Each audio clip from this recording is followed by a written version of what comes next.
A los materiales semiconductores formados por silicio e impurezas pentavalentes se les conoce como materiales tipo P. A los semiconductores de silicio formados por materiales con enlaces trivalentes se les conoce como materiales del tipo N.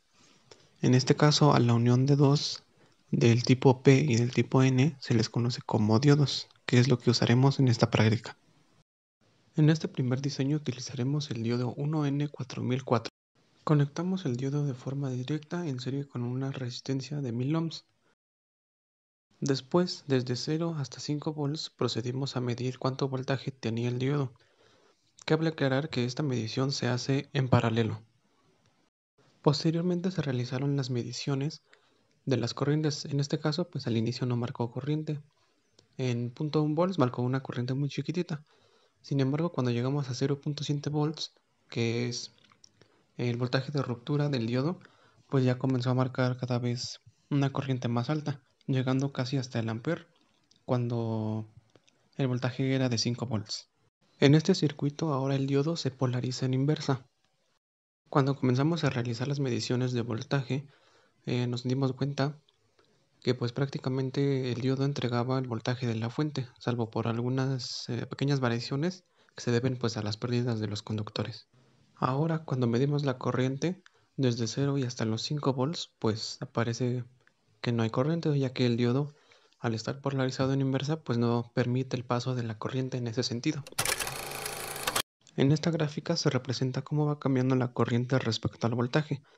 Del lado izquierdo se observa en el circuito 1 que pues la corriente comienza a subir cuando el valor del voltaje pues es de 0.7 volts.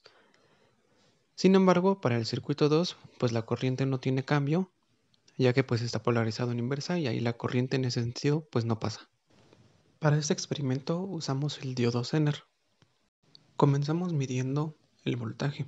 En este caso ahora va desde 0 y hasta 13 volts, ya que como es un diodo Zener pues puede aguantar más voltaje.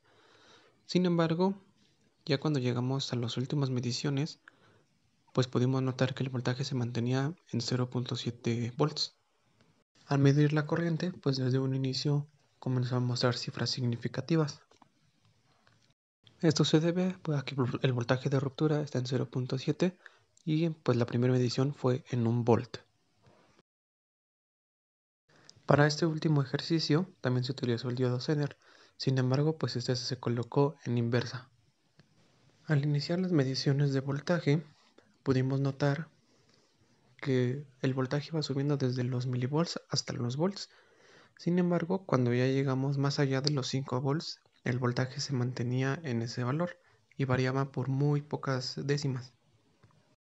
Esto se debe a que el diodo Zener sí puede trabajar con corrientes en inversa, por lo que el voltaje de ruptura en este caso, cuando está colocado al revés, pues es de 10 volts. Por eso el voltaje se mantiene constante a 5 volts, pero la corriente sí tiene un cambio y comienza a subir significativamente después de los 10 volts.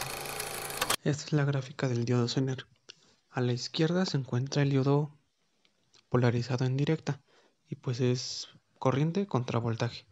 Y se puede apreciar que pues el voltaje de ruptura también, al igual que el diodo de silicio anterior, está en 0.7. Sin embargo, la gráfica de la derecha es cuando el diodo se encuentra polarizado en inversa, por lo que aquí el voltaje de ruptura es de 10 volts y es en donde la corriente empieza a cambiar drásticamente. En este circuito, el LED aumenta o disminuye la intensidad de su luz conforme aumentamos o disminuimos el voltaje. Si está polarizado en directa, pues hará este cambio, pero si es lo contrario, pues el LED nunca prenderá. En esta gráfica se muestra con más detalle en dónde es el punto de inflexión, donde la corriente cambia drásticamente respecto al voltaje. También es importante mencionar que el diodo de silicio puede trabajar en inversa. Sin embargo, esto va a producir un calentamiento que si se continúa con ese uso, pues terminará por descomponer el diodo. Algo que no ocurre con el diodo Zener, ya que este sí está preparado para trabajar en inversa. Pues esto ha sido todo. Muchas gracias.